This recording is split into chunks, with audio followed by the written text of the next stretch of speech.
What is up, No Nation? This is Jesse from Plant the Spear here to preview this kind of shell of an Orange Bowl that is coming up this Saturday, Florida State against Georgia. So many opt-outs, we don't even know what it's going to look like. You know, if you're watching on YouTube, you might see I'm by myself right now.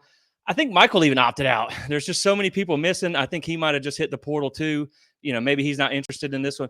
There he is. Hey, Michael, we're Hey, back. We're back. I've decided to play in the game. I was ready to respect your decision, my friend. I was ready to just, hey, I thought maybe you were on your way to Miami because I'm going to have to get in the airport soon because I think you might be starting and I might be getting some reps too in this one because, Michael, we don't even know. Not really sure. I'm still working on my NIL deal, so we'll see after that. Still hammering out? Okay, I got you. Well, you know, it's God's plan, so we'll let things God's roll plan. like it is. But, you know, it's just funny, man. Like, you have to laugh at a game like this. And, you know, the funny thing is, guys, like, we appreciate you guys tuning in as we get ready to talk about this one because, you know, if they're going to play it, we're going to talk about it. And you Right. still have to cheer for and hope the guys that are willing to participate in this game do as well as they can. Obviously, Florida State dropped their depth chart for this game yesterday. And we had a whole hour-long episode recorded, and we just decided to trash it and start over because it looked a lot different than what we expected it to. So we wanted to Correct. use the most up-to-date information possible. And yeah, Michael, it's gotten a little bit worse. It's gotten So you know, but it's looking pretty dire. But we're gonna talk about it. We're gonna kind of share some thoughts on things, set the stage for you guys. Like we said, if they're gonna play it, we're gonna talk about it. There's no way to beat around the bush, my friend. There's no way to not be kind of depressed that this is the ending of a 13-0 season that had so much yeah, potential for Florida State to go on and do things. yeah. It's there's a lot of bad. I mean, you got half your teams missing. You're probably gonna, for all intents and purposes, get curb stomped in a bowl game now. Yeah. You know, depending if Georgia really does have everybody show up, minus a couple of guys that are being rumored that didn't travel with the team. We'll talk about that in a minute. But we're going to at least try and be somewhat positive about this. So we're at least going to kind of talk about some things that you can be excited about, some things Right. that you can watch for in this game.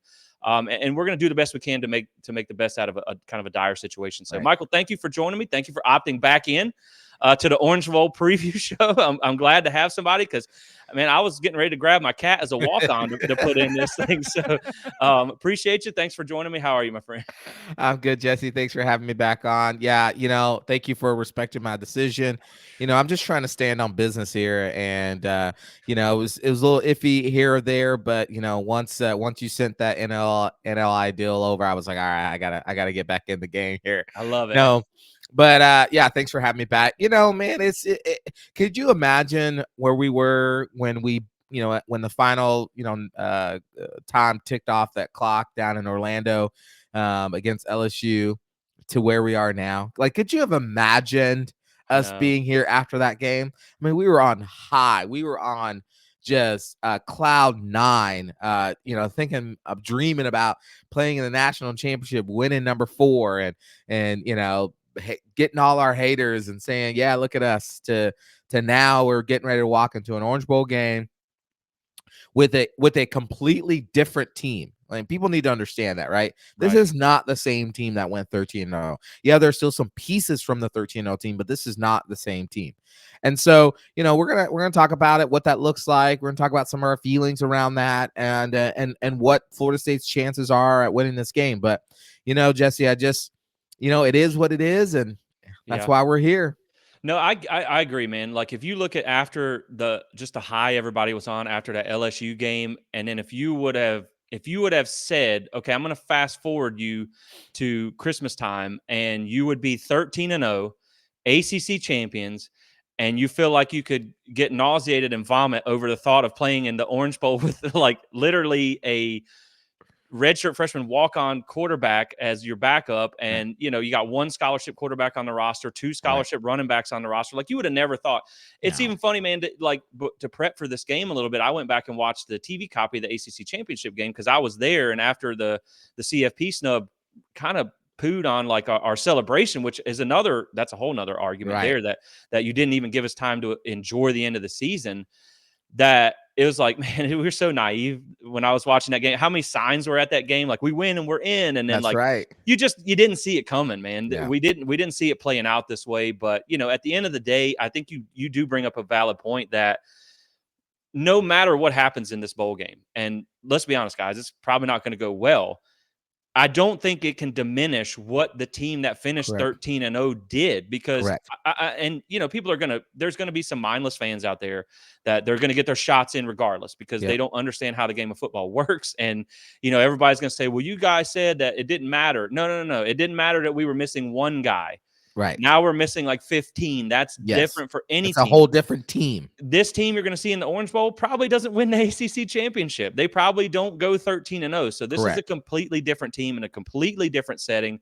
And if you don't like it, you can thank the committee for that, because they Yep. told them that the first 13 games didn't matter. Right. And so now everybody all of a sudden wants these players to come in and try and prove something to a committee that's already failed them in the Correct. 14th game. They don't Right. owe that to anybody. So No. I don't blame them for opting out. We'll have a little conversation about that in a minute. But yeah, man, I just as we go through this, I don't want people to let what happens in this Orange Bowl diminish what that team did, Right. the fun that we had during this season, watching them go smoke LSU like that, Right. go win in Death Valley, beat both your rivals. All that stuff is stuff you can still be happy about, Absolutely. regardless of the outcome of this game. So, with that being said, guys, let's go ahead and talk about the Orange Bowl, or what's left of it. Anyway, it feels like maybe just some orange peels laying around on That's the right. table The anymore. orange peel bowl. Like right, exactly. The fruit's already been ate. It's gone, man. This is just the orange peels at this point. So maybe even some orange zest, because I don't even think we have enough left for a peel. But talking about this Orange Bowl, Georgia does come in as a 16.5-point favorite. I probably will have to That check thing that went number. up. I was about to say I probably will have to check that number again, because after you saw some of the defensive opt-outs, that number probably changed. So, I mean, this is obviously going to be one of the biggest underdog games that you've had all season. And yeah, it's 19 points now. So they are a Oof. 19-point favorite over Florida State. So again, I mean, no one really expects this game to be close. When you look at the money on this game, the total bets are 91% on UGA. And that's just the money line. When you look at the spread, 83% of the bets go to UGA on the spread even. So they think they're going to cover. I mean, it's just, again, a lot of people think Florida State has no chance in this. They probably don't have much of a chance. We're going to talk about how they find a way to get in this one. That is going to be a Right. segment in the show. We're gonna kind of dig through some things and see there. But man, I mean, as grim of an outlook as it is, they're going to show up. They're going to play, and there's some guys that I'm excited about to see in this.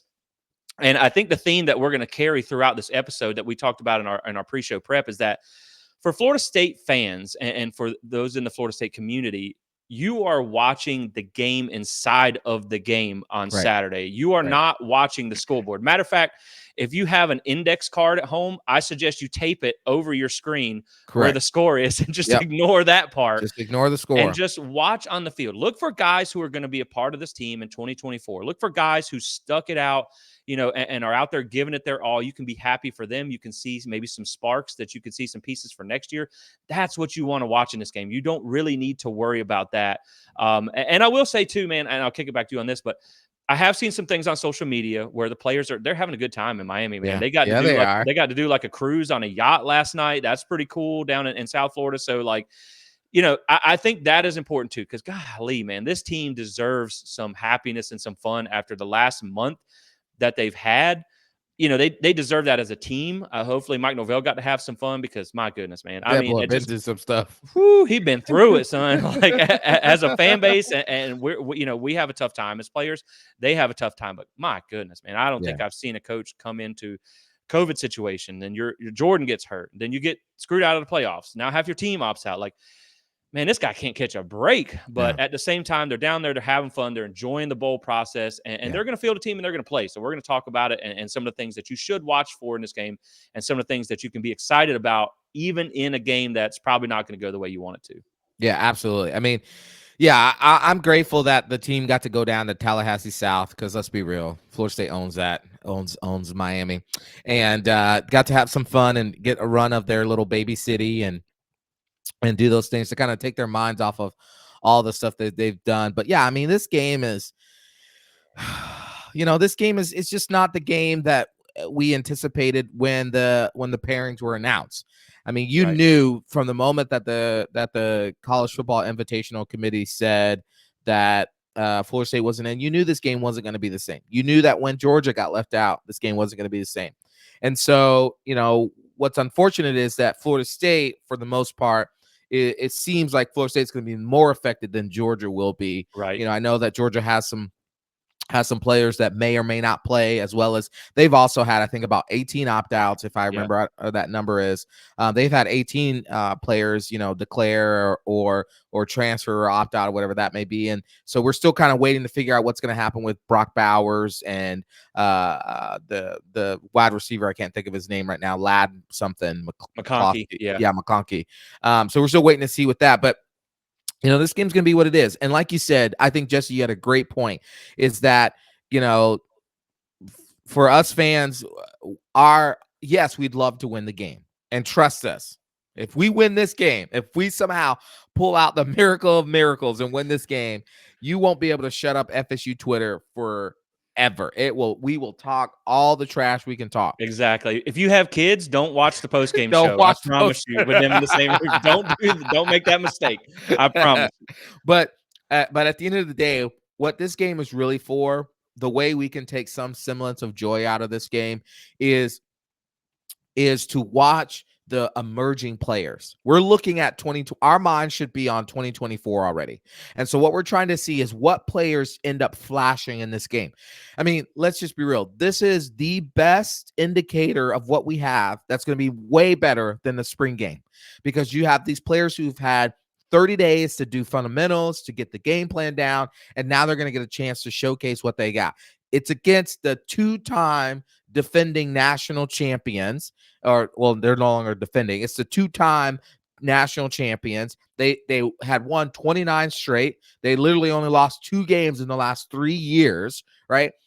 They have blue chip upon blue chip upon blue chip upon blue chip stacked in their depth chart. So now we get to see what these future players are going to be able to flash. It's not about the score of the game unless we win. Right. It's more so about are we seeing the progression of these players? Who's going to give us a helping hand for next year? Who's going to be important pieces to the 2024 run? I think that's what's going to be more important, Jesse, for us to kind of keep our eyes on. Yeah, I wholeheartedly agree. And like you said, great point. You're going to do it against the best in the game. Yeah. So you're going to know, like, yeah, you may not win in the outcome as a team, but, say hypothetically, you get a young guy comes in and has a great game, a Keziah Right. Holmes or something like that. Say you have a young receiver or a young DB who just locks it down. Say Right. Azarie has a great game against a Georgia wide receiver. Then you're feeling like, okay, 2024, you have a guy who could compete, not at the ACC level, not in the spring game, at the highest level in a true game situation. Right. Not where it's like we're kind of dividing the team up, strong versus kind of strong. So yeah, I think that is a very good point, and there are a lot of things to watch in this game. It stinks because when you look at the game as a whole, you're going to play the best team that you've played all year with the worst roster you've had all year, and that's not a dish on the kids. It's just not.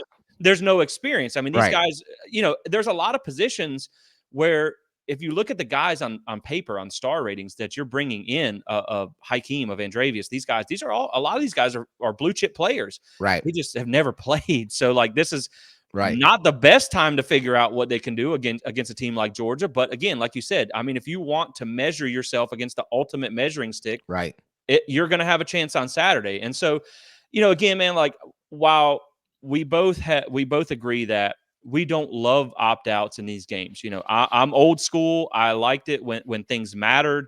Postseason games mattered. These were fun, big matchups.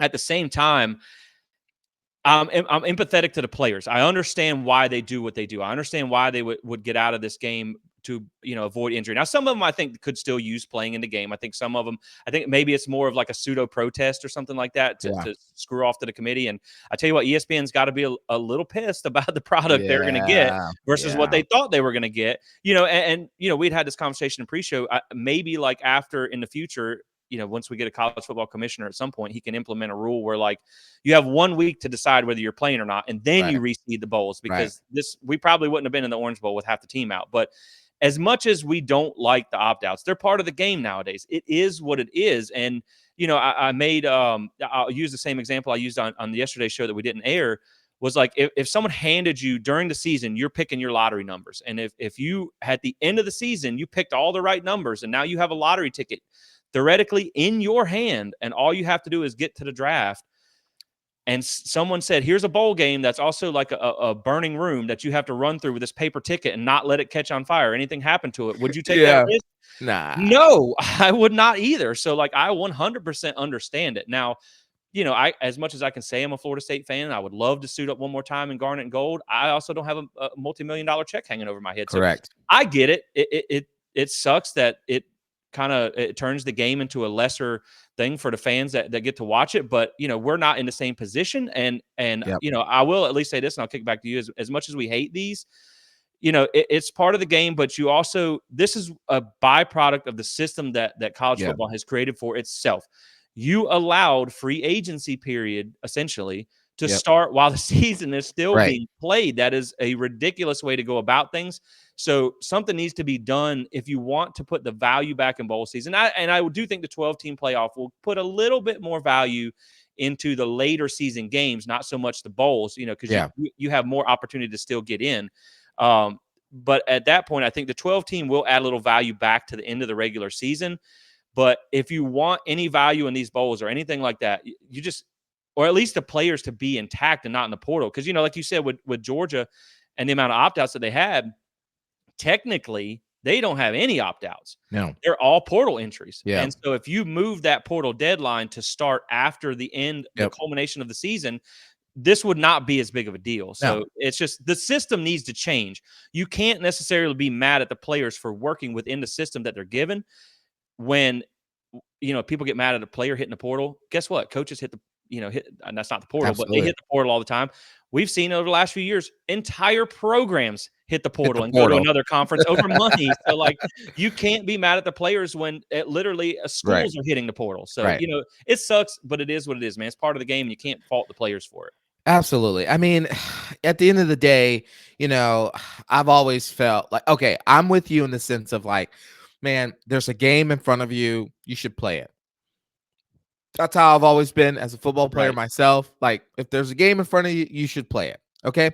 At the same time, I could say that because there wasn't, like you said, an $8 million, $1 million check hanging over my head, Right. worrying about my family, taking care of them. I could say that now because I don't have that problem, right? So it's easy for me to armchair quarterback these kids' decisions to say, you Yep. should play. So I totally get that. I think you and I both agree that players deserve to be paid. The billions of dollars that these schools are making, the players should get a pie of that because they're the one that's risking their body and their chances. If coaches can get in the transfer portal at the end of the season, so should players. If schools can do it, so should players. No one's disagreeing with any of that stuff.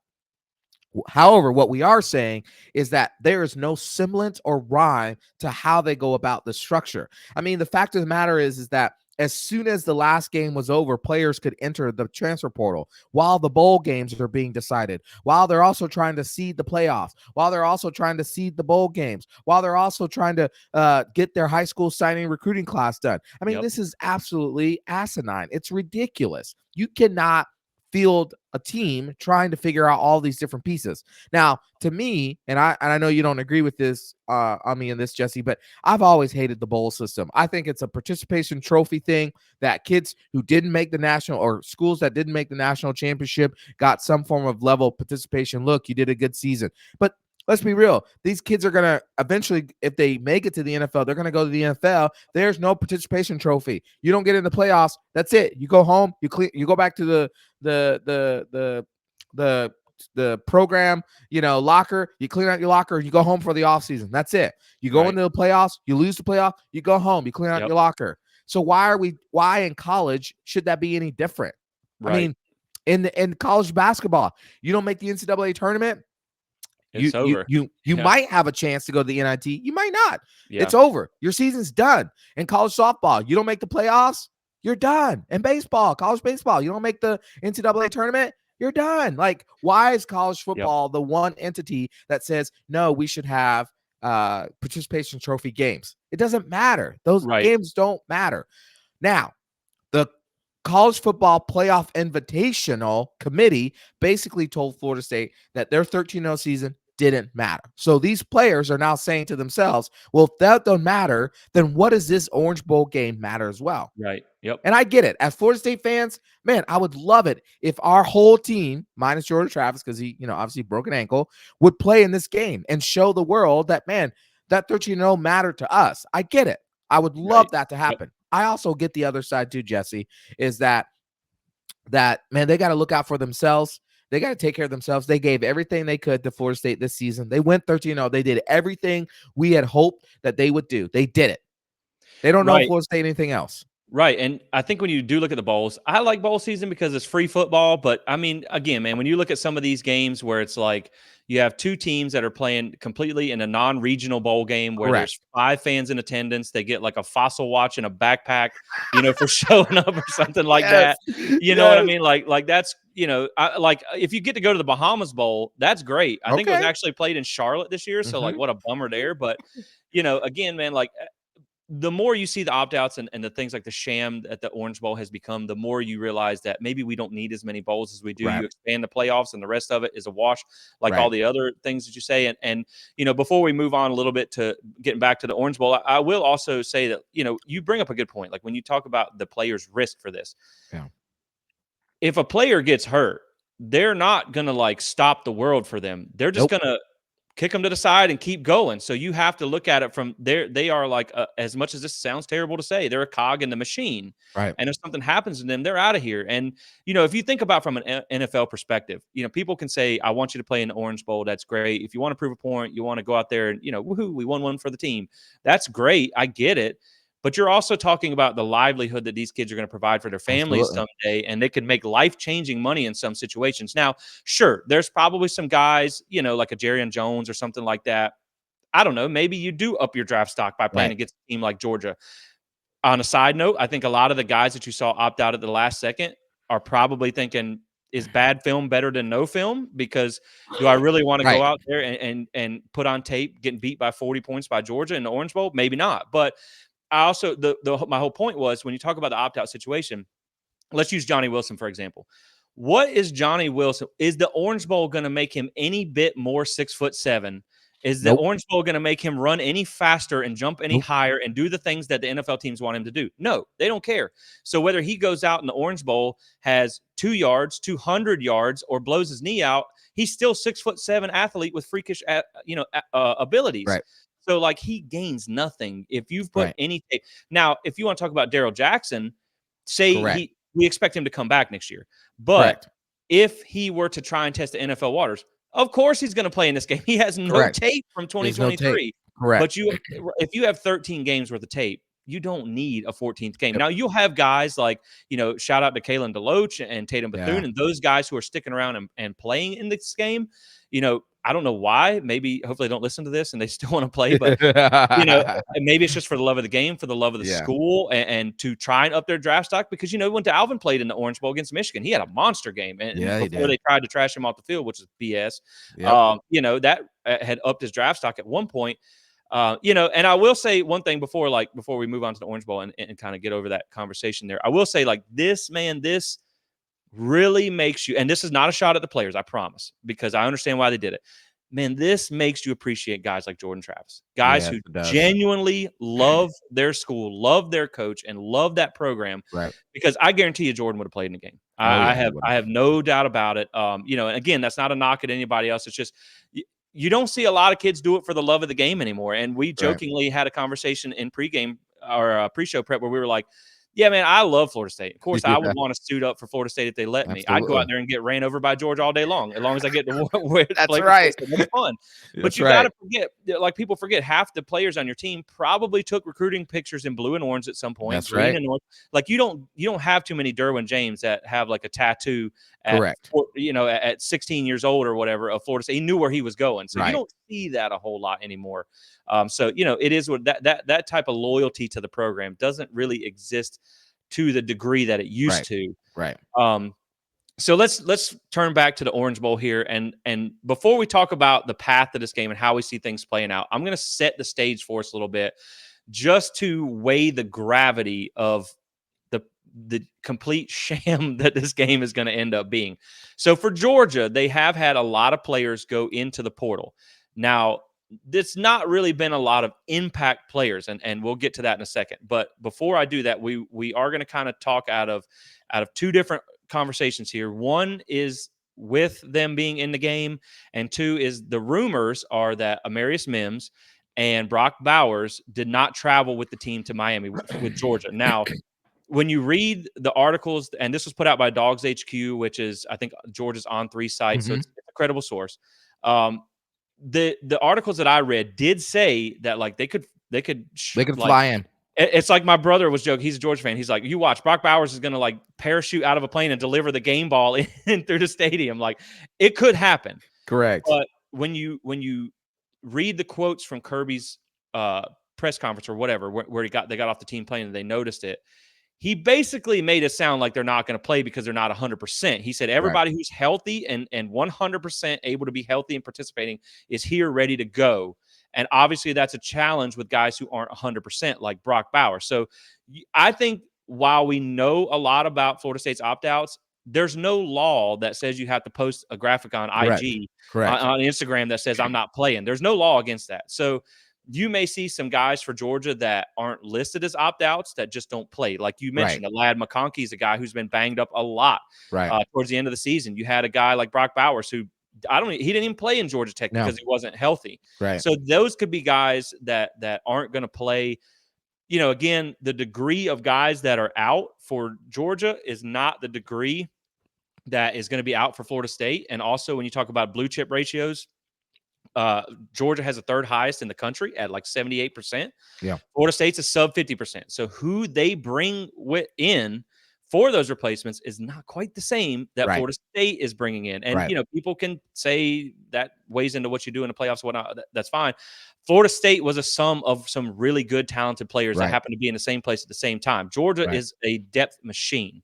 Right. So, like, it's just a different comparison. Like for instance, and I'll let you share some thoughts on this before I get into the numbers. Amarius Mims, this guy's a 5-star tackle, NFL prospect, probably going to go the first 2 days, probably doesn't play in this game. So I was like, all right, we don't have Jared Verse. Could that be something like an eye for an eye type here? Well, they're Right. going to bring in a senior who's basically the same height, 20 pounds, I think less, and was a 4-star out of high school Mm. and started like 11 games for them this year. So again, like you just look at And we're who bringing in Edmond. right, you're bringing in Gilbert Edmond. So, like, there's just such a huge difference. Now, I will also mention, and I'll kick it back to you on this, but to share some thoughts on those guys. One, Brock Bowers is by far and away their best player. Right. They struggled a little bit. The game was 31-13 in the fourth quarter before Georgia Tech scored late, but they didn't play the greatest against Georgia Tech without Bowers. Bowers is one of the only reasons why they beat Auburn because he was Correct. uncoverable in that game. He So was the only reason. that would be a huge loss. And one thing worth mentioning, I don't think this makes a big difference because if I'm not mistaken, Kirby might even be a DB coach by nature. Georgia's DB coach is now the head coach at Syracuse, so he's not there either. So that could be just something to watch there. But so far, it looks like Mims and Bowers could be out. Maybe Right. some guys that we haven't heard yet could be out. Right. You might see some guys lined up on the sideline in tracksuits for Georgia on Saturday. We just won't know until kickoff comes. But if Bowers is out, I know you're digging deep into the well at Florida State, but that's a huge loss for Georgia. Yeah, that's a big loss because their their offense is geared around getting him the ball, Right. in different ways, in different spaces. I think we were talking about in the pre-show, is that if he did play, you would likely see a lot more zone from Florida State because Florida State just doesn't have anyone. Even if Florida State's full complement of players were playing, Florida State didn't have anyone that could really, really like man up on him very Right. well. No one in the country does. No one in the country does. So let's Right. make that clear. Yeah. So you what you saw a lot of teams do was tried to zone off Brock Bowers so that he wasn't beating them for 15, 20, 25, 30 yard at a time. He was getting them for 5-10 yards at most. And then Georgia would have to dink and dunk its way down the field because they didn't have as strong of a running game as they typically do.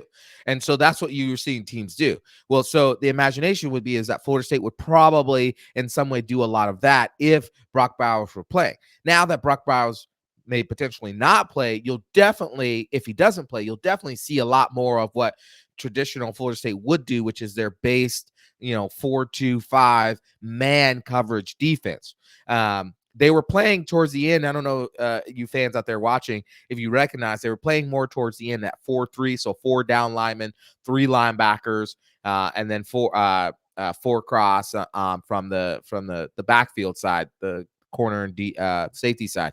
But with Verse gone, with Lundy gone, you'll likely see them more go back to that 4-2-5. A lot of man coverage underneath. And I actually, Jesse, don't think you're going to see Florida State deviate a lot from what they had been doing, which is rotating out their line, their players, because I think, again, if at the end of the day, this is all about trying to see who will flash for you, you're going to see them play a lot of young players Right. in key moments as well, too. So I don't think you'll see them deviate a lot from, like, I don't think you're going to see Pat Payton and all those guys and Josh Former play all the snaps available on defense. I don't think I don't think Florida State's going to deviate from the plan, because remember, they're trying to set up for next year as well, too. So I think you'll still see a lot of those players switching in and out. At the end of the day, I think if Brock Bowers doesn't play, like you said, Jesse, he's good for at least a touchdown, maybe even 2 on the score. So if he doesn't play, then I think you see that game score, trend a little bit closer towards it not being as much of a blowout as it could be if he does play. And I would say this too, Kirby Smart in his Orange Bowl interview post our press conference yesterday or today, he basically said that Brock Bowers is not 100%. He said that he is not 100%. Right. So if he does play, if he does end up playing, which in my mind would just be dumb. I mean, dude, you got a first round draft pick ticket to the NFL. Go get ready for that. But if he does play, he's not the Brock Bowers that was killing defenses earlier on. He played against Alabama. He had 5 catches for I think 53 or 58 yards. Right. And that's something that a lot of the Georgia fans that I talked to after the game, when we were kind of like, we're talking, I called I'm friends with a lot of Georgia fans. Y'all pray for me on Saturday, because I'm going to watch the game with a bunch of Georgia fans. So I'm going to be being barked at by grown adults. It is what it is. I'm going to try to do my best to hang in there. But they had even mentioned, like, right, like, they had even mentioned how banged up they were in that Alabama game. They said that, McConkey was injured, like you said. Brock Bowers was not healthy in that game. Yeah. So this is a situation where he's not at 100%. And, unless you're just the ultimate program guy and you just really want to help Georgia win, when you see what Florida State's bringing into this game, if I'm Brock Bowers, I'm like, all right, man, if we're full on, right, if we're full on, fine. But, like, guys, I'm not healthy. I'm not going to risk. Honestly, dude, and I get he wants to win, but if you're Kirby, you probably be like, give me your helmet, man. You're not. Yeah. We got this, bro. So you'll see. And I do think it's funny, too, like when you talk about the difference in how you play the game, because he's that good. Yeah. I mean, he is their leading receiver from the tight end position. But I think it's funny, too, when you think back to the Auburn game, we talk about how well they did. And like, I was screaming at my TV, too, like, double covered as a friggin' guy. But, it was funny. Like, the Auburn defensive coordinator actually came on Twitter afterwards when people were calling him out for it. And he's like, we had extra coverage. It didn't work. It didn't work. So, like, yeah, it's great. We tried, but it didn't work. So, yeah, man, I definitely think that, like, it will change the way at least the way you spread out your resources on defense. So we will talk about that coming up next after we share some numbers with you guys about the production that's going to be missing on how Florida State can get into this game. And if Brock Bowers does not play, that's a huge advantage for Florida State when you're literally looking for any advantage that whatsoever. You can look. Do you have a shorter walk to the field? At this point, I'll take it. You know what I mean? The coin toss, I'll take it. Like, did you bring more of your band members? I'll take it. I'll give me anything you can get. Right. So, what shoes are the refs wearing? Okay, we'll take that. Exactly. Like, I will share some numbers real quick to go over just to set the stage how just crazy this game is. So, first off, your starters missing. So, right now, UGA really only has one true starter. And now you could count 2 if you meant as starting punt returners. So, they obviously have the Dumas Johnson kid that's out. He was their starting linebacker. That's the one starter that's missing. But he had already missed the final 4 games. So, now they've had, they've got a guy, a few games in there. It's not like where, FSU had some guys like dip out the week before the game. I mean, they've had 4 games to get the replacement going there. The other guy, Marvin Jones Jr., now is on your team, who, by the way, if I'm Mike Norvell, I'm going to be like, come here, Junior. Give me some intel, bro. What, right? Like, I need you to be the Connor Stallions on the sideline right now. I need you to be standing right next to Fuller and all that. Like, here's what we're doing. Or Atkins. And so that is one guy that's out, but I think he only started. He played in every game. But he did only start, I think, the Alabama game for them. And then the third guy that's out is a guy who was their starting punt returner, but he only played 85 snaps on offense. And so when you look at the starters out, they're not missing a lot. Now, Right. you could bump that up to 3 if Mims and Bowers do not play. We already talked about the backup for Mims is pretty much not much of a drop off. The backup for Bowers that's a little different. Right. Now for Florida State, now this is counting Jordan Travis and Tate Rodemaker because technically they were starters, and you still have Carson Beck playing for Georgia. And this is in a 2-back set where you Right. have counting obviously Toa Philly and Trey Benson. Florida State has 12 starters out. I mean, that's tough. That's tough for anybody to overcome. Players with 200 plus snaps. Now, this is teams play on average about 800 to 900 snaps on each side of the ball throughout a given season. So these are like starters to heavy rotational depth players. Think about a Malcolm Ray and things like that. Right. UGA has 3 missing out of this game, 5 without Mims and Bowers. Florida State has 15. Wow. 15 players that have played at least 200 plus snaps are out for this game, and 5 at worst right now that we know of if Mims and Bowers don't play. Now, like we said, there could be further guys that we just have that have not been announced yet. So you have literally 5 times as many as they do. Or 3 with Bowers and Mims. That's uphill battle, guys. So now let's look at some numbers that are even more depressing, but I promise you, I mean this in the nicest way possible. So your production missing. So passing yards. UGA is missing 4.2% of their passing yards from a backup quarterback. Florida State's missing 96.8% of your passing yards by your starting 2 quarterbacks. Your passing touchdowns, UGA is missing 8%, again, by their backup. Florida State's missing 100%. They have 0 passing touchdowns coming into this game. They have a rushing touchdown from Brock Glenn, but that's it. So now your total production missing yardage wise from your skill positions, because that's really where Florida State got hit the most. Because both teams, their offensive lines are pretty much intact. So just from the skill positions, UGA is down 3.7%. 15.6 if Bowers does not play. So that right there tells you how big of a difference he is. I mean, he's literally 12% of their production. Well, that's not quite as close to Florida State, who's missing 73.5% of their yardage production. And, if you're looking for some numbers that aren't quite as good as that, you're looking at your scoring numbers here from the skill positions. 1.7% is out for Georgia, 13.3 without Bowers, 84.2 for Georgia or Florida State. So, guys, I mean, again, it just tells you, and I have some numbers here that are not necessarily missing, but this just shows you the 2 different lineups that are lining up. So combined snaps, and this is on the offensive side of the ball at the skill positions only. This is not offensive line. This is offensive skill positions. UGA is coming into this game with 3,670 combined snaps, 3,245 without Bowers. Florida State's coming into this one with 1,457 combined snaps. Only 1,202 of those were at the same position. And Kyle Morlock accounts for 35% of that. Yep. So 952. So less than 1,000 snaps without Kyle Morlock. So that's rough, man. And then a couple other numbers I'll share on the offensive side of things. Again, at the skill position, combined touches on the season, UGA has 916, 861 without Bowers. Florida State coming into this one is at 107. That's including Ja'Kai Douglas's receiving touches, which would be 95 if you count him at running back. Combined yards, oh man, this is crazy. UGA's bringing into this game 7,869 combined yards, 7,160 without Bowers. Florida State's bringing in 990. Oh my God. 760 at their respective position. Oh, there's more, Michael. Like a good infomercial. And there's more. Just wait. There's more. UGA, 67 combined touchdowns coming into this game, 61 without Bowers. Florida State, 4. 1, 2, 3, and 4. And I heard their entire 2 deep has 8.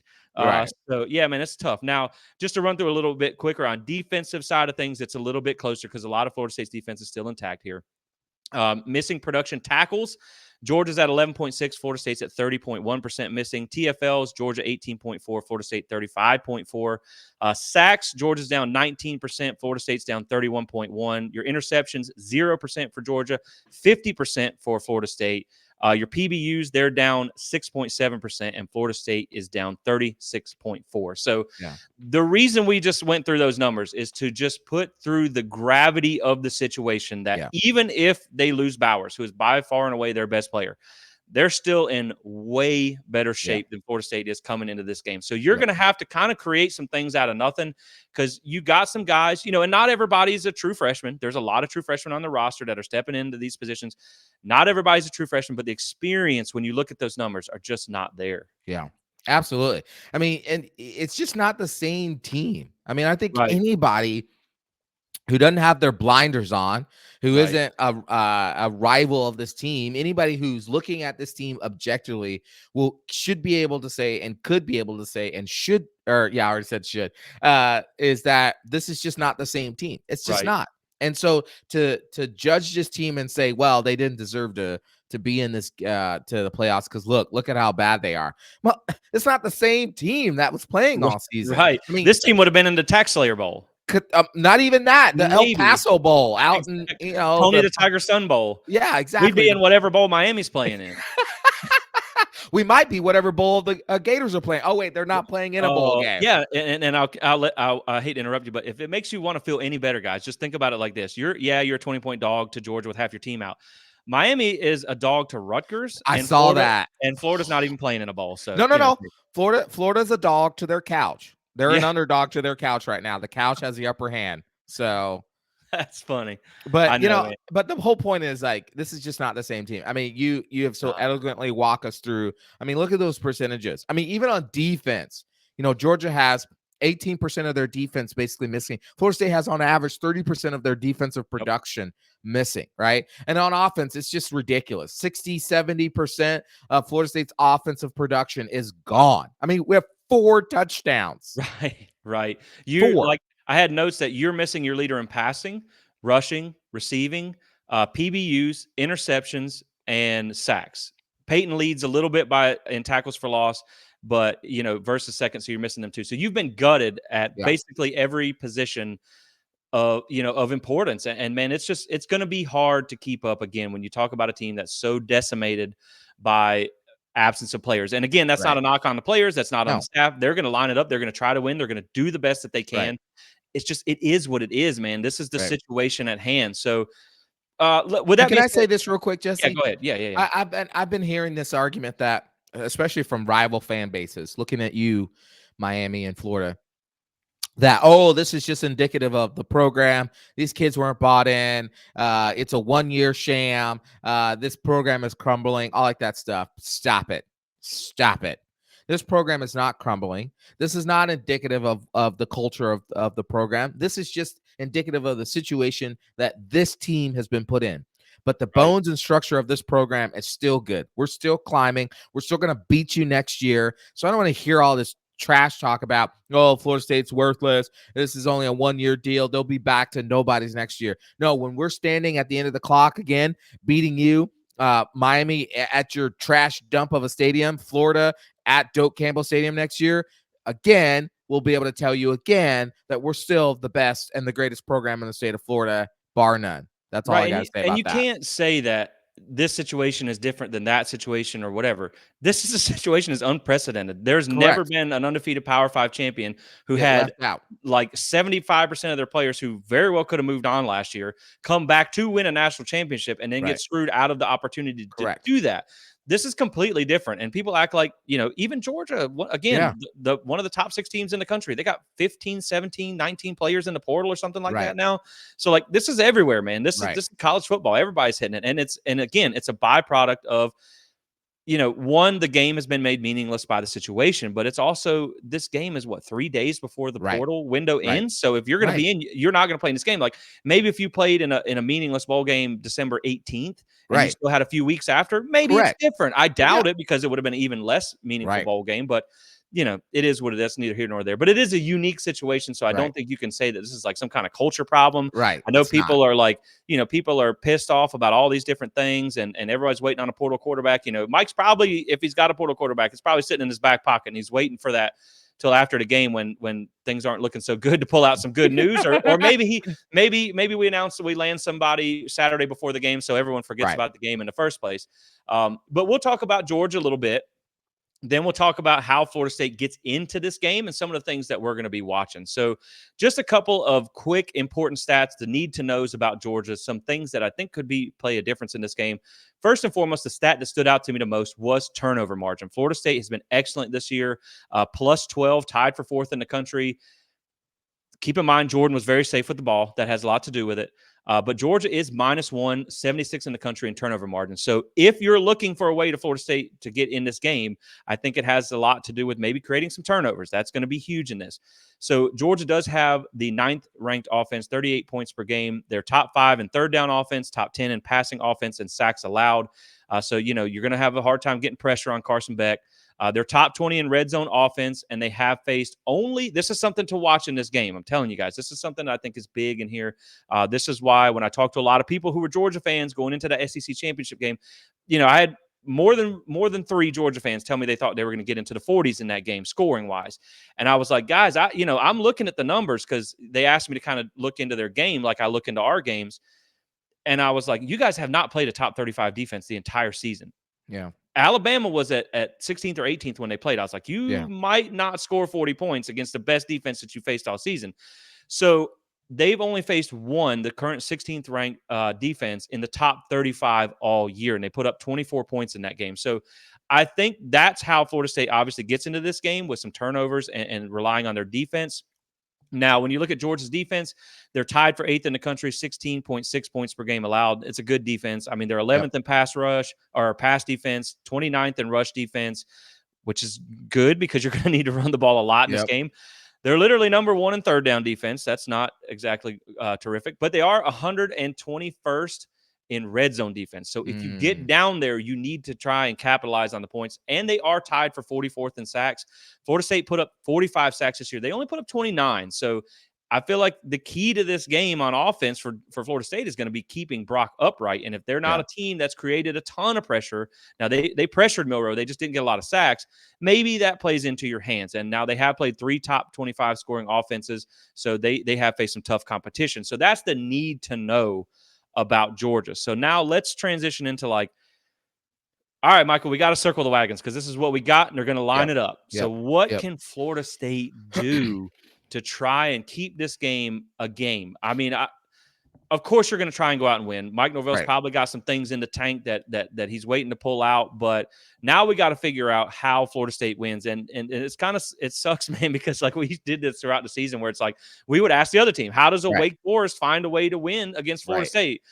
Well, daggone it. Now how does Florida State find a way to win against Georgia? And I have some thoughts, but I'll let you share some as well. And we'll do some keys to the game later on. So, but this is just going to be, how does Florida State find a path to making this game competitive? Yeah. Well, I think you look at what you did against Louisville and you expand it. I'm talking about the offense first. You look what you did against Louisville and you expand it. I think now that Brock Bowers, let's be real, Brock did not find out he was going to start that ACC championship game until minutes before the game. Or Brock Glenn. Yeah, Brock Glenn. Sorry. Too many Brocks. Yeah, too many Brocks. So Brock Glenn did not find out he was going to start the ACC championship game until right before the game. And so that whole week of practice was basically a game plan built for both Tate and Brock. Right. And so, on the press conference for the Orange Bowl, Brock Glenn came out and said that, the whole mentality that the coaches kept telling him was to own the football, to protect the football at all costs. Don't do anything that would turn that ball over. And so that was their whole focus. So they called plays centered around making sure that he wasn't going to turn the ball over. Now, if you go back and watch that Louisville game, there were about 3 or 4 passes there that should have been picked off, but they dropped it. So thank goodness for that. But again, that was the whole game plan. I think now he's had, I think he said in the press conference, he said that, on his way back from Christmas, as he was driving back, that's when Mike Norvell called him and said, hey, you're going to get the start for the game because of Tate, which we'll talk about in a moment there. But and so he's had a whole week and a half to really try to get ready for this game. He's got a whole week, the whole game plan, as Alex Atkins said in his press conference, that the whole game plan is built around Brock and what Brock can do well. And so Right. I think you open up the playbook and give him a chance. You're probably going to start the game off again, like Louisville, with some short, easy completions to get him in the rhythm of that. You're going to see how fast, which you're going to find out very quickly, how fast this Georgia defense can get from sideline to sideline. So you're probably going to see some stretch plays, probably going to see some bubble screens. You're going to see some throws out to the boundary or to the wide side of the field, just to get the defense's eyes moving as much as you can. You're going to probably see a heavy dosage of run game, a lot of counter, a lot of pin and pull, whatever you want to call it there. You're probably going to see a lot of that. And then I think eventually at some point, you're going to have to open up the playbook wide and let him take some shots down the field. Let him take some shots in the middle of the field to see if you can get that Georgia defense. Because if I'm Georgia, if I'm Kirby Smart and the defensive staff, I'm saying, all right, we got a true freshman who's literally making his second start. And after what I just saw he put on film against the ACC championship, I'm playing my corners press man up on the wide receivers' faces. These are not the same wide receivers. It's not Johnny Wilson, not Keon Coleman, not any of those guys. So I'm going to play up, I'm going to press them, and I'm going to put 8 in the box, and I'm going to dare them to throw on me because I don't think they can. And so I think eventually Mike Norvell is going to have to call some plays that are going to get some downfield shots to that, and just see what you got, see what you can get from that. I think eventually, if you're looking, I think the goal on offense would be is to either obviously be up at half or to be no further down than maybe 21-3. If you can Right. get to half down 21 and you got some points on the scoreboard there, you're down maybe 21 points, you're down maybe 17 points, whatever that looks like, then I think you feel like, okay, we've got a semblance of a chance to make this somewhat of a decent game in the second half. I think if you're beyond that, if you're looking at 28 to 35 points and you've got maybe a field goal, maybe a touchdown, I think then you're probably like, all right, let's just get some of these younger kids in. Let's see what's going Yeah. on, and we're just building for next year. Yeah, I agree. And I'll be honest, man, like the depth chart took a little bit of wind out of my sails. I came in here trying to be a little confident yesterday. But man, I still see a path where Florida State can at least keep it close. Now, I think it's worth mentioning too, for those who haven't seen the depth chart. One, Brock Glenn is obviously the quarterback. The true Yeah. freshman is going to get the start there. Now, I think what's important for Brock Glenn is a couple of things that you mentioned. One, he's had a start under his belt now, Right. and it was in the ACC championship game. It was as big of a stage as you can Right. get. Like the Orange Bowl may technically be a quote unquote bigger game against a quote unquote bigger team in Georgia versus Louisville and all that type of stuff, top 5 or top 6 matchup and everything. There's nowhere near the pressure here. No. And I think that you bring up a good point, the way they handled that game. They knew going into that game that we were all under the assumption that Right. you win and you're going to the playoffs. Right. So basically, you just can't F this up until you Right. get Tate Rodemaker back in the playoffs. Right. And so you played with a game plan not to lose. You weren't Right. necessarily trying to win with your freshman quarterback. You were trying not to lose. Right. And you knew you had a really good defense, and that's what they did. And so they did not go out there and ask him to throw it a lot. They didn't ask him to do a lot of things other than, like you said, keep the ball safe. Well, now Right. you've had that start under your belt. There's not as much pressure. You can make a few mistakes. Right. You've had another month to prepare. And although the timing of Tate Rodemaker's opt-out was terrible, you at least have this week to prep as the Right. starter. So with your mindset, if nothing else, going into this game, that you are going to be the starter. So I think Right. that will be big for his confidence. I think Right. that will be also having that ACC championship game gives Mike Norvell and Alex Atkins an idea to know what Brock Glenn can do in a game situation and what he can't, the Right. things that he can excel at and the things that he can't. And then, a couple of things that I do want to touch on this is, I think when you look at the offensive line is for the most part intact. Right. Now, these guys literally limped through that ACC championship Yes, they game. did. So they've had a month to get healthy, and they're flat out going to have to play better in this game than they did in the ACC championship game. Right. Now, I understand injuries were a big part of that, but Georgia's a better – not Louisville has a legit front seven. Right. I'm not saying they're Georgia's front seven because they're No. not. You're going to be tested more than you've been tested all season against Right. this front seven. So you are going to have to play better because they were all over Brock in that Right. game. So that that's going to have to happen as well. And you are going to need guys around him to step up in this game. Right. And I want to point that out because when you look at what Brock did in that ACC championship game, he had a few terrible throws. Well, I'm not here to excuse that. A few of those terrible throws should have been picked off, like you Oh said, man. at least probably 2 or 3 of them. But I also think when I went back and watched the TV copy of this game, so Mike Norvell drew up a really nice play in the ACC championship game where they had been running it a little bit with Brock, and he kind of did like a fake run, bounced out, hit Keon right over the middle. Keon drops it. Dropped it. So that didn't help a freshman quarterback. So then Brock comes back and hits Johnny Wilson with a beautiful back shoulder throw on 3rd down. He shows you that he can make some throws now. They're not all on target. That's the problem with freshmen. It's not that they can't make the throws. Right. Just sometimes they make throws that make you go, that's what Tate Rodemaker is good for at least one a game. Yes.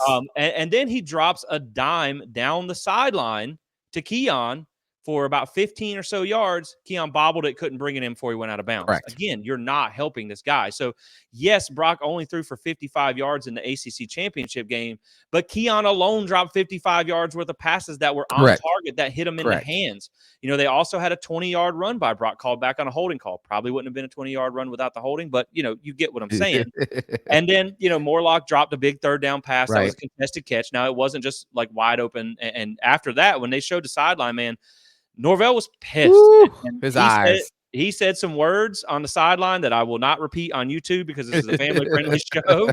But when you look at that, man, Florida State was credited with probably not enough, but 2 drops per PFF in that. Yeah. And I believe it was more than that. They went 1 of 4 on contested catches, and they allowed pressure on 53.6% of the dropbacks.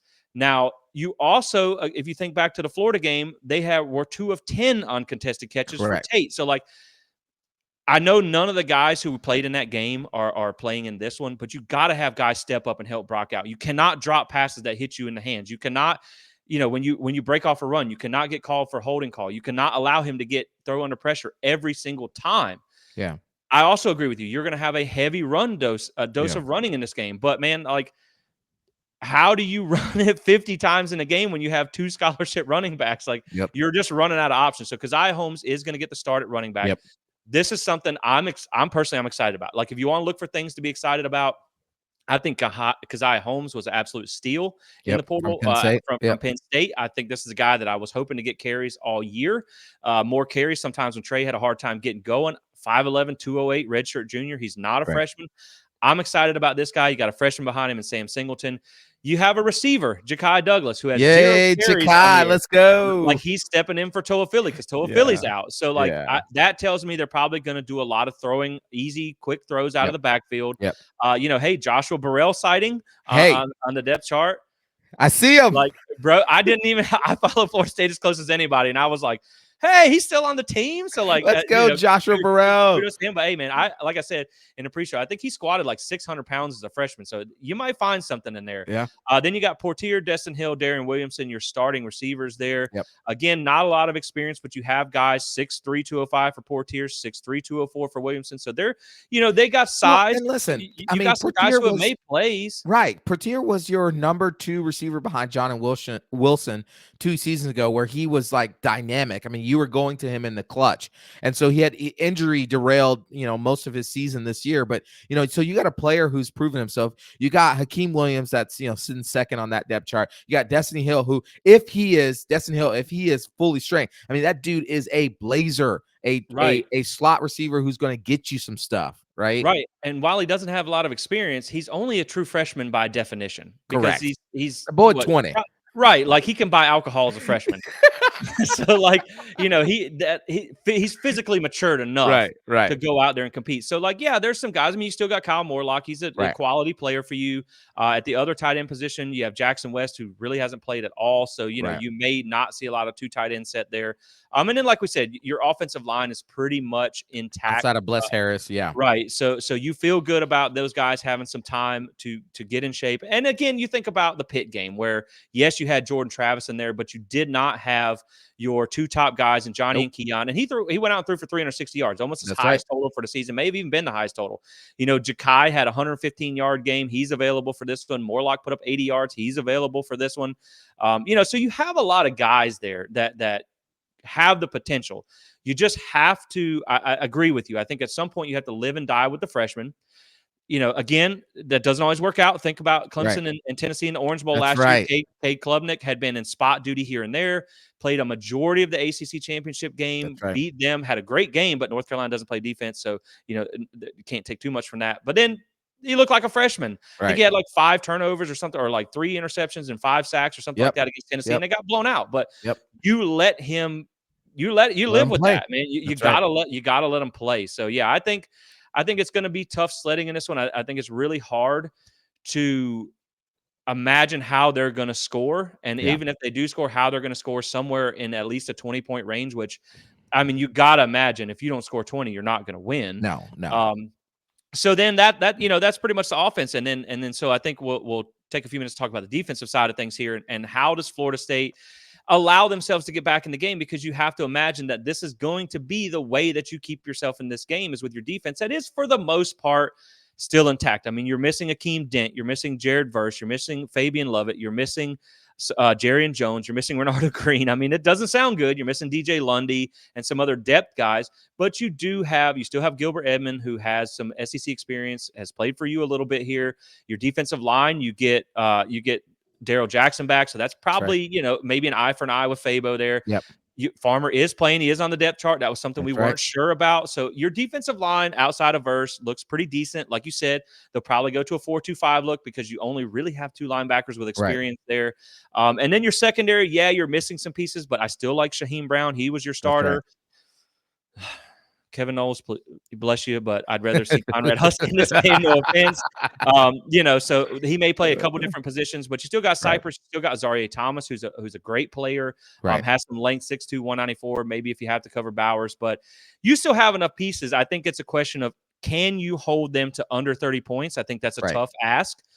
But I also think that this is still probably, even with the guys that are out, knowing the replacements you have, and this is probably, I'd say this is probably still a top 35 defense somewhere. It may not be a top 10 defense like it was with all its pieces, but this is still a decent top 35-ish defense talent-wise that, again, you think about Georgia was held to 27 against Auburn, was held to 24 against Georgia. Like, they haven't been a scoring machine outside of the Kentucky and the Ole Miss games. So if you can hold them without Bowers, I feel a lot better about this. If you can hold them to 31 or less, you give yourself a puncher's chance. It's can they do that? And can the Florida State offense not put them in tough situations where they're being asked to do that in a short field? That's really going to be it. But you still have guys like Braden Fisk who he played edge at Western Michigan. He's played edge for you a little bit here.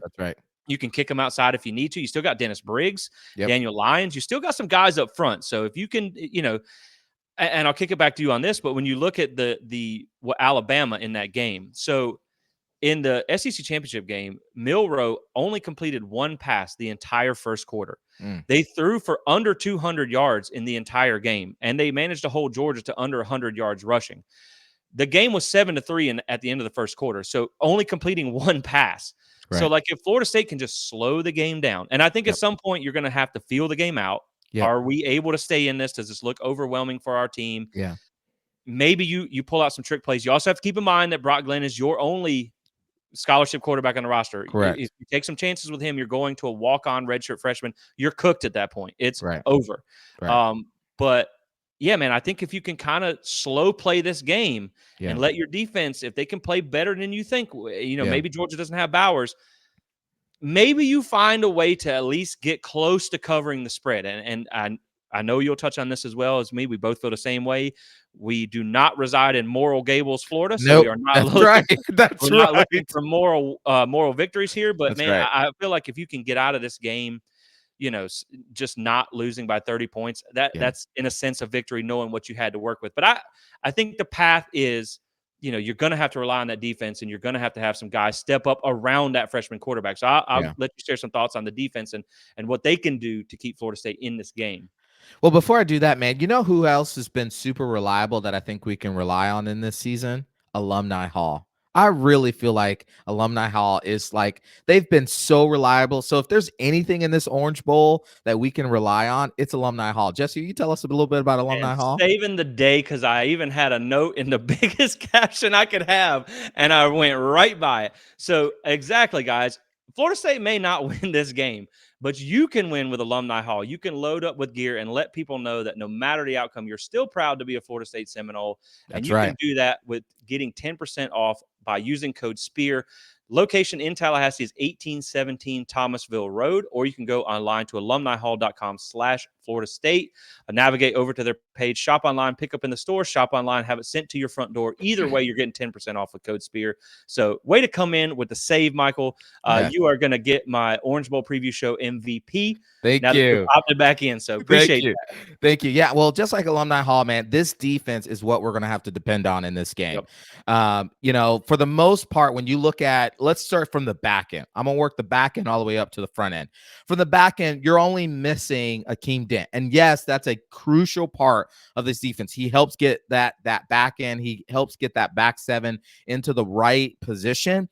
But I think, with Shaheem Brown still there, I think that's huge. I think that's going to help out. I imagine that a lot of the calls will go to the buck, which is Shaheem Brown. So I imagine that he will be making a lot of those back end calls there. And I think that as long as your front four can at least give you some penetration, they Right. can do some pressure. You're not going to put your back seven into, where they're having to guard for, the 5, 6, 7, 8, 9 seconds. That's where you get in trouble as a secondary if you're having Right. to cover those players for more than 3 to 4 seconds. So if your front floor can do that, I have all the confidence in the world that if Lad McConkey or Brock Bowers is not playing, let's just be honest. Georgia's got some blue chip players at wide receiver and at tight end, whoever that kid is that comes in behind Brock Bowers. For sure, they're good players. So we can't skip on that. But they're not all world beater players. They Right. haven't proven to be that just yet. And this Florida State passing defense is a highly ranked pass defense. Right. There's a reason why teams don't throw on Florida State. There's a reason why Louisville, who came in as one of the best offenses in the country, only scored 6 points in that game. Right. Right? Right. And yes, Jared Verse was a beast in that game, but Jared Verse wasn't a beast until only towards the end of that game. It's really, you're looking at Braden Fisk, you're looking at Josh Farmer. They were doing some damage in that game early on. Right. And so Right. that's what gives me hope as far as like keeping the game close. We're not predicting that Florida State's going to win, but keeping the game closer than expected. I think that's where you're looking at. You're looking at that back seven that's being able to kind of not shut down, but at least keep everything in front of them. This is really where we talk about a bend but don't break defense. Well, this is really where we're going to probably see a lot of that come to fruition, where Florida State might give up, 10 yards, 15 yards here or there, but not giving up the big play. Looking at you, Kevin Knowles, not giving up a bus in the Yeah. back end.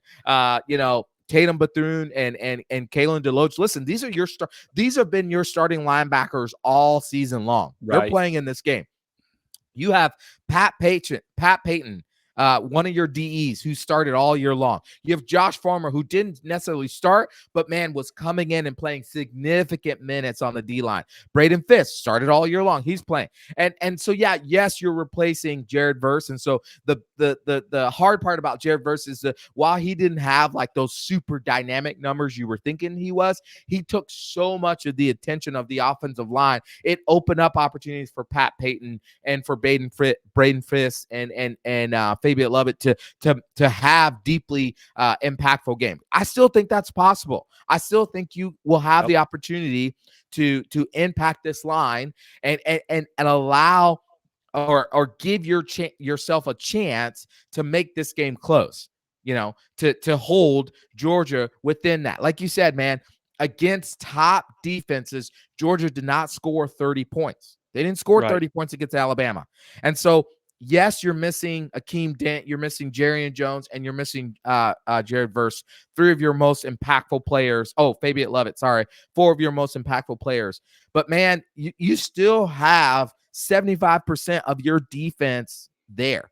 This should be able to give you a puncher's chance Right, at this right. game. And I think, man, like Braden Fisk is an absolute animal. He Like was I a think beast. he is underrated. He is one of my favorite players that they've gotten out of the portal. Yeah. I mean, just dude is he never takes a play off. And Yep. you know, they have said before in practice that Daryl Jackson they've almost had to take him out of practice because Right. it was hard to He just practice because he's so correct. disruptive. Now, this is a guy that's going to be fresh. He's not banged up. Now he's been practicing all year, so he's in game shape. He Right. just hasn't played in a game, so Right. there may be some rust to get off, Right. but he's fresh in a sense. So, you know, if he can come out and be a dominant force for you, Right. that you hope. Now, he wasn't necessarily a dominant guy at Miami, but Right. let's just say he really wants to play with his hair on fire for the one Right. game he gets this season. If he plays dominant and Fisk plays dominant and Pat Payton does what Pat Payton does, Right. then like it, you know, you got a chance and you got two really good linebackers, like you said, that were your starters playing in this game. And even some of the ones that are stepping in the secondary, like, yeah, you don't have Renardo, but now you're relying on Azarie. Renardo's Right. a daggone good corner. Right. You know, he's going to play on Sundays, Right. but Azarie's a higher ceiling guy. I mean, let's be Correct. honest. Like he's going to play on Sundays. So he's got some experience now. So you don't see, maybe not see the freshman bust, but I think if you can not let Carson Beck sit back there and pick you apart, Right. because they throw for over 300 yards a game, then you have an opportunity. And two things that I will say on that as well is you mentioned like the top 35 defense that we had talked about before. Alabama did hold them to a season low in yards per play, tied for the lowest amount of points, and they were held under 100 yards rushing. So if you have that type of day, and no, your offense is not as good as Alabama's in its current form. Right. Defense wise, maybe not. You maybe not quite there, but you're not really, I don't think you're that far off. So if you could keep Georgia to 30 points or less, I think you give yourself a puncher's chance. Do I think you're going to score 30 points on Georgia without some turnovers, some special teams, some strip sacks, some things like that? No, probably not. But you never know. I mean, Deuce Spann has broke a kickoff or two, so that could be an opportunity there. You know, and the last thing I will say on talking about Florida State against Georgia too is keep in mind that everybody talks about a month to prepare and all this stuff. And you know, hey, Michael, maybe Mike is just playing 3D chess. He said, "Watch this, Kirby. You ain't gonna have a month to prepare for because half our players are gonna be we're pulling the old the bait and switch on you. Like you've been preparing for Tate for a whole month. Well, guess what, buddy? Guess what? Tate ain't here. So, but I will say to that Adam Fuller had all offseason to prepare for the number one scoring offense in college football in 2023 and held them to 17 non-garbage time points. So, you know, let's not throw any shade about Adam Fuller getting a month to prepare too. So, you know, hopefully, again, I think the goal is if you can just hold them. And I think, you know, a couple more talking points before we wrap this up is which Georgia team, because we haven't really talked about Georgia a whole lot. Right. Which Georgia team is going to show up for this game? Because this is the first time in really about 3 years that they've played a meaningless bowl game. And what is going to be their motivation? Because, I mean, you could say maybe they come out and beat a Florida State team with half its players out by 50 points. Maybe they want to prove something to the committee too. They're not going to put them in the playoffs. No. So it doesn't make a difference. So what's your motivation? And then when you look back at their last 3 non-playoff bowl games, it's pretty interesting. So here's the record coming into the game and then how it went. So in 2020, they were 7-2. This was the COVID year, obviously. They beat 9-0 Cincinnati by 3 points, 24-21. Cincy did not play a Power 5 opponent until they played Georgia. 2019, 11-2 Georgia beat 11-2 Baylor, 26-14. They didn't beat the brakes off of them. And in 2018, 11-2 Georgia went in and lost to 9-4 Texas, 28-21. So Georgia, and again, most of you guys know that I've talked about this in the past ad nauseum, that I'm related to, I'm married to Georgia fans. I keep up, Georgia's in my peripherals throughout the season. You know, look at that game last year against Oregon. They came in and beat the brakes off Oregon. They get up for big games. Yeah, they do. But they play down to the competition a lot. Look at the South Carolina game. Look at the Auburn game. Like, look at a lot of these close games. The Mizzou game, the Georgia Tech game. They play down to teams that they are far more talented than. So if they're not overly interested in this game, you know, then maybe you get Florida State inspired because they're young guys that are excited to seize an opportunity, and maybe they can sneak up on them. Now, Georgia also did beat a ranked Ole Miss team 52-17. They put up 600 yards, averaged 10 yards per play against the number 40 scoring defense. They blew Tennessee out. 38-10. They were a top 40 scoring defense. So if they wake up and they decide to play, you might be cooked whether you fight hard or not. You might be in trouble. And the other thing I will say, talking about Georgia too, is that a lot of their tough games came on at home. They did Right. really the only tough game they played on the road was the Tennessee game, and then the neutral site against Right. Alabama, which they lost. And the thing to me, again, like when you think about it, they beat Vandy 37-20. Vandy's 2-10, the worst. Yeah. I think they're 0-8 in SEC play. So, like, is this version of Florida State better than Vanderbilt? Would they beat Vanderbilt? Like, of course, you could go, yeah, well, they beat Ole Miss worse than they beat Vanderbilt. But like, if they beat a 2-10 team 37-20, it makes you think that maybe Florida State's not going to get TCU'd 59-6 or True. whatever, 59-3. So like that's just kind of where I look at, like, a 6-6 Auburn team that got blown out by New Mexico State held them 27-20. Them without Brock Bowers, they beat Georgia Tech 31-23. In Atlanta at Georgia Tech's place with no Bowers, and they're 6-6. So you can see, again, you talk about the SEC championship. That was the only top 35 defense they played. Bama was without their leading running back. Milroe only completed one pass the entire first quarter. They threw for under 200 yards. They averaged 2.8 yards per carry on the ground, and they still won the game. So it doesn't have to be pretty. You just need to play to your strengths. Let that defense work, run the ball a lot, and take the air out of it. If we don't see a flea flicker in this game, Michael, I'm going to be a little disappointed, because I think you should pull out all the stops. But with that being said, you just don't know what you're going to get out of Georgia Right. either. Like I said, we could show up and they could have 16 dudes in red and black sweatsuits on the sideline that Right. aren't playing. We just don't know. We don't know how motivated they're going to be. Like you said, we're not predicting Florida State necessarily to win this game, but I think there is a path where they can at least stay in it, Right. and put on a admirable performance. So with that being said, we will work towards the end of the show here. We'll go ahead and give some keys to this game, kind of some of the things that we're looking for here. And, maybe we'll toss on an arbitrary score prediction at the end just for S's and G's, because, Yes. there's no point in it, really. It's hard to predict things. Like, I was going to make stat slides for this show and everything, but none of the stats are created by the people on the field. So it Correct. really doesn't even matter. So I think my keys to this one, Michael, is, I think first and foremost, you have to limit mistakes in all Yep. three phases, point blank, period. You cannot have missed field goals. You Yep. cannot have shanked punts. You cannot Correct. kick the ball out of bounds. The little things, like, one of your biggest weapons has been Alex Mastromano. Yes. That can flip the field for you Yes. and keep you in good situations. So if you can have a good day from your special teams unit, maybe you break a few kickoff returns that get you ahead of, not deep in your own territory for an offense that might struggle. That's huge. That is huge. And my next point kind of follows that same vein, is you have to help out this true freshman. You have to be able to limit some of the pressure. UGA got pressure on Milroe 41.4% of the time. Brock was pressured 53.6% of the time in dropbacks against Louisville. Every time he tried to make a throw, there was someone hanging off of him. That's hard for any quarterback, let alone a true freshman. So, Right. again, we talked about the drops and the lack of winning contested catches. If you can go out and do those and help your quarterback, if he hits you in the hands, come down with the catch. And that's how you play. That's how you sneak up on an upset.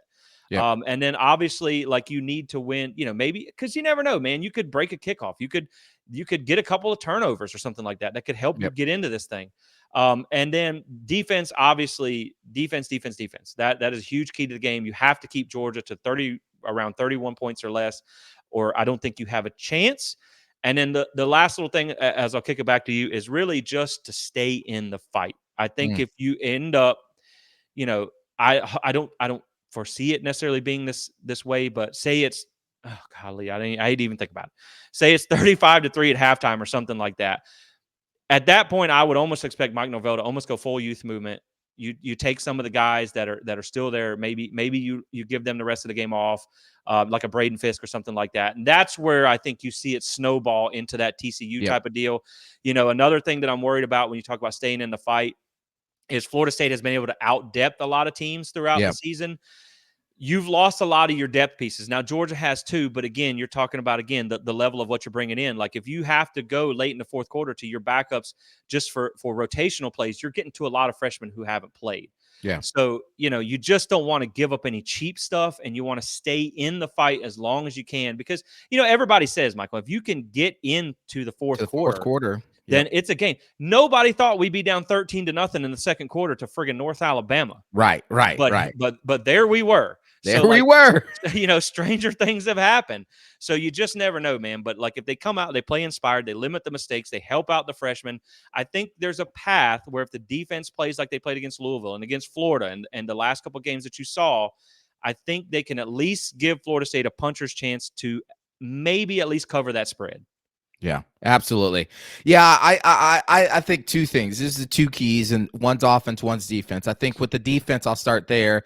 Is hey, listen, you've been the backbone of this team for the last, all season long. Adam Fuller has done an incredible job. Pat Surtain with the secondary. Odell and JP with the line, Shannon with the linebackers. They've done a great job. And so you're down. Florida State was ranked 8th in the nation. I'm sorry. Florida State was top 10 in the nation what was the stat? I was just looking at it. Where was it at? I just say they're top 10 in a lot of categories, but there it is. Okay. Yeah. So Florida State was top 10 nationally in yards per game, per play. I'm sorry, at 4.7. That with Jared Verse on the field, they were 4.1 yards per play, which was 3rd in the nation. Without Jared Verse on the field, they're 5.9 yards per play, which is 88th in the nation. So yes, Jared Verse, not having him is going to affect your defense. This is really more about a bend but don't break, right? Right. You're going to bend, right? You're going to give up some stuff to Georgia.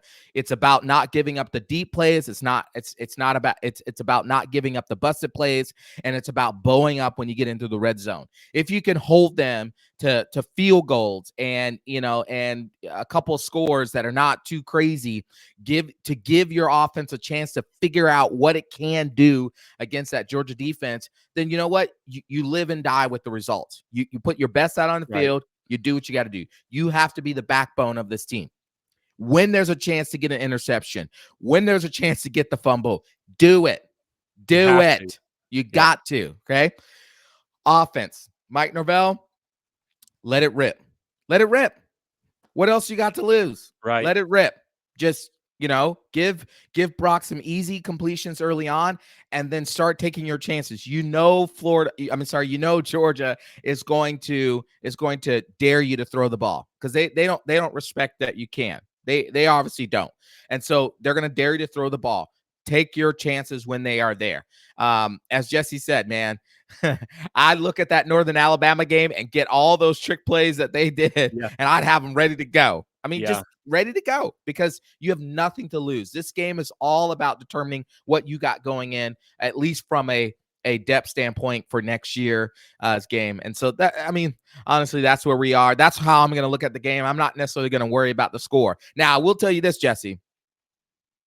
If they win this game, if they somehow pull this game out, y'all are not going to like me.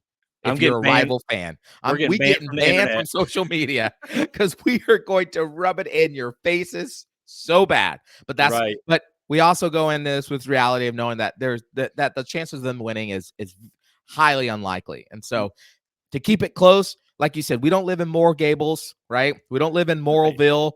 We don't take moral victories. That's not what this program is about. We're not looking for that. We want to win, and we want to win. That's plain and simple.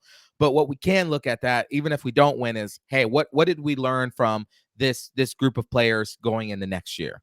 Right. I think you want to win the game. Mike Norvell wants to win the game. The players who are playing want to win the game, but you also have to be realistic. And right. We have always tried to remain positive on the show, but also kind of throw that cold water on you if we have to be realistic. Right. And it's just it's an uphill battle, man. And you get Daryl Jackson back. That should help, with replacing Verse a little bit there. And the last thing I will say too is, if you think about it, the Louisville defense is not better than the Georgia defense, but they're decent. They were decent at the time, I think, a top 30 defense.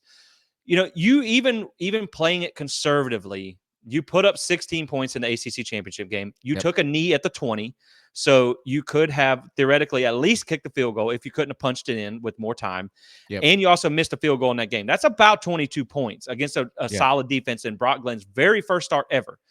So, in a game where, like, they only threw for 55 yards. So it's not like Johnny and Keon and Jaheim won you that game. They didn't, Right. because they dropped everything that you threw at them. That's right. That's So, absolutely right. right. So, like, if you have a guy that has a little bit more confidence, maybe have some guys that are a little bit more eager to play in this game or whatever, and the young guys or something like Yep. that, maybe if they can step up, make some plays, and you get that guy, as long as you don't get shut out. I think, Right. if you look at, you could have put up around 22 points against Louisville. If you can, at least if you can score some points, you feel better about that. And I agree, you got to let Brock rip it at some point, because Yeah. not only do you want to find out that he can make those throws down the field, even as a freshman, when you watch that Louisville game, 2 or 3 of the throws that should have been picked were swing routes to the Yes, outside that's that were right. 2 yards down the field. So if you can throw a pick 2 yards down the field, well, let's throw a pick 45 yards down the field, and let's That's right. let's take the top off the defense 1 or 2 times and just see where it goes. And I think Mike Norvell will be conservative until, as you feel the game out, because again, if you could mess around and find yourself in this game late, who knows?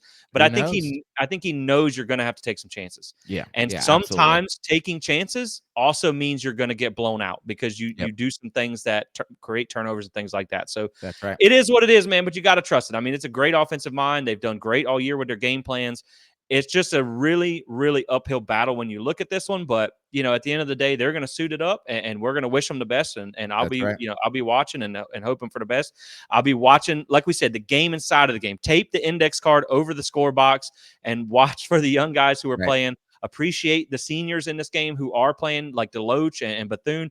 Appreciate what they've done for this program, as it is their last time suiting up in That's garnet right. and gold. So there's a lot of things you can appreciate in this one. And again, Michael, you never know, man. Bowl season's crazy. That's why they play the games. You just That's why never they play know. the games. But yeah, man, I mean, at the end of the day, I think with this one, it's pretty arbitrary to even try and guesstimate a score in this one.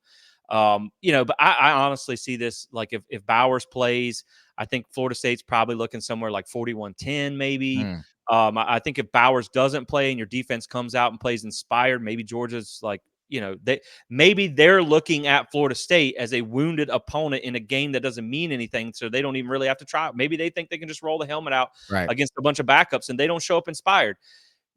I could see where on a good day where Florida State finds some things, Georgia's not inspired, Bowers don't play. Maybe there's some opt-outs we don't know about, and I'm foreshadowing this because this will be the last podcast we do before the game.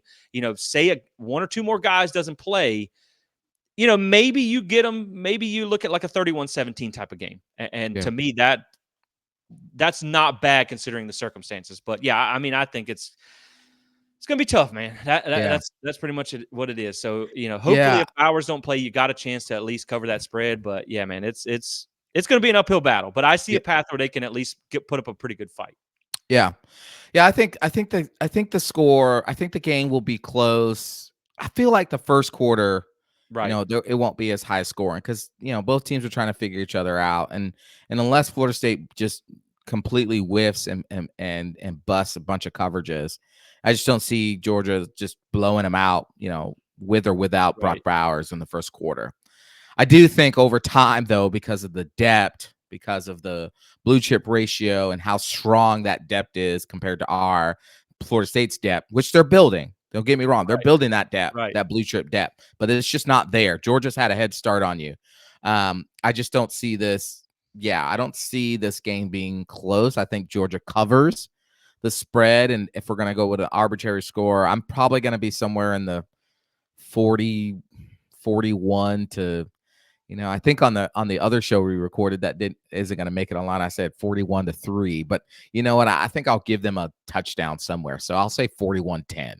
So we're pretty much in the same Yeah. ballpark. I think it'll be a little closer if Bowers doesn't play. Yeah.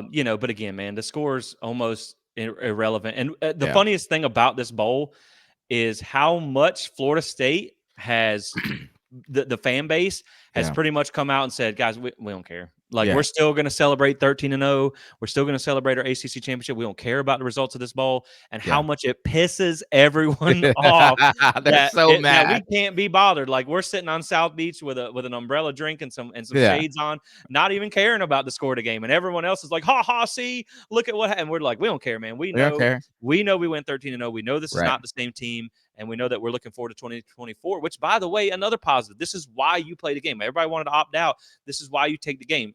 Charles Lester, Luke Yep. Kromenhawk, They're multiple all guys practicing. from that 24 class, they're suited up and practicing. Now, they can't play in the game, but think about just the shell shock of going from high school to a college practice. Now you've had at least a week of practice on a big stage that they can get comfortable, and that's going to be huge going into next year. So Right. there are more positives in this whole process of going through playing the Orange Bowl, Right. than some people consider. So that's why you don't opt out. You get you still get the payday and all that stuff, Right. from the Orange Bowl and everything. But yeah, man, I think just when you look at getting those young guys on there and getting them to work already and getting to find out what you got out of some of the guys from 2024, there are some valuable things. There's some value in playing this game. Right. It's just you have to understand what the score is probably going to look like. Again, Right. I don't want to say it's for sure because you never know. Right. But hey, we'll see. But there are some positives that you can take out of this one. So with that being said, Michael, that's pretty much going to do it for us. We ran a little long on this one, but I felt like it was a pretty good show, with some good discussion on what you can expect out of this Orange Bowl. Yeah. And so, with that being said, my man, I mean, any kind of final thoughts on this one? We'll see how it plays out. We'll try and have a post game show with you guys. Like I said, Yeah. I'm going to be watching it away from home, so I'm not sure what my cell phone service status will be. We'll try. If we win, I promise you, I will drive to the moon if I have to get cell phone service to talk after this game. So y'all just wait for that. But any final thoughts on this one before we wrap it up? Yeah, I mean, Florida State. What I trust most is that Mike Norvell will have this team ready to play to its best possible ability in this game. Whether or not that results in a win or a close game, that's for those to determine on the field. But I know they'll be ready to play, Yep. and I trust that, and I trust the direction of this program. I trust what Mike Norvell's doing. I have no fear about 2024. And the stuff he's doing. Can we get a quarterback, please, Mike? And Keon Coleman just announced his draft, so he's going to the draft, but it doesn't say if he's gonna play in the game or not. Which is but we can automatically assume that it probably means he's not playing in the game. Yeah, he's not on the So depth chart. So yeah, he's not on the depth chart. So, but yeah, he's just announced as well too. And so, we're just grateful for those. We're grateful for the team this year, man. I mean, they gave us a ride that, yes, we would have wished they would have ended the opportunity to be able to prove that they were the best team in the country. But man, 13-0 is 13-0, and you just can't sip on that. We're fans. We'll watch the game, and we'll come back on here and we'll dissect it with you, and we'll get ready for next season. Yep, most definitely. And how funny would it be if all those guys were just hiding in the weeds and we're like, we're not playing in the Orange Bowl, it don't matter, and then they're all there when the clock hit or when the game starts. That would be hilarious. But That'd be yeah, great. I think and as we get ready to end it, I think you make a good point. Don't let the ending spoil the journey that Right. led you to get here. And once all the dust settles from this season, obviously there's a lot to look forward to in 24. Right. You're in it for the Texas A&M receiver Evan Stewart. You're one of his Yep. final couple of schools. That decision's coming in a couple of days. The portal window closes soon, so they got to make a decision soon. Right. So I suspect we'll see some news coming up. But after all the dust settles, we are going to try and do an episode. We're going to try and put something together for you guys where we can just basically go back and week by week relive the season and the moments that we enjoyed the most out of it. Because I think, again, the way they cut off the celebration of the ACC championship, the way things just really kind of came to a halt immediately with the excitement towards the end of the season. We didn't know that was going to be their last game. We thought they were, that version of the team. We didn't know all that stuff. The things that Jordan Travis has done throughout his career, all that deserves to be celebrated. And, it's busy with signing day and the portal and the bowl game and all that stuff. But once we get to the offseason and we have time, I want to go back and celebrate that because those guys deserve to be celebrated for what they did. Like Michael said, even if they're not playing in this bowl, you got to appreciate what they did to get us to this point. Yep. So, at the end of the day, man, you just take it for what it is. You go out and it's a learning experience for some young guys and you turn your focus to next year. So, Yep. With that being said, guys, we'll wrap it up here. Thank you so much for tuning in. Thank you for your support. It's hard to believe this is it, Michael. This is It's it. hard. It's hard to believe this is the last one, but we're going to watch it and we're going to cheer on the Noles for one more time this season, and then we'll be back with you guys on the other side. So, good luck, Florida State. We'll be praying for you guys. Y'all say a little prayer for me as I watch this with a bunch of barking grown adults. But I do love them, so I'll let them bark. I told them to get like a 3 bark limit, and I'll let that happen, and then leave me alone. But then, of course, if we win, they're probably going to kick me out of their house. So it's all right. good. Fair is fair. But with that being said, guys, again, thank you so much for tuning in. And as always, Go Noles.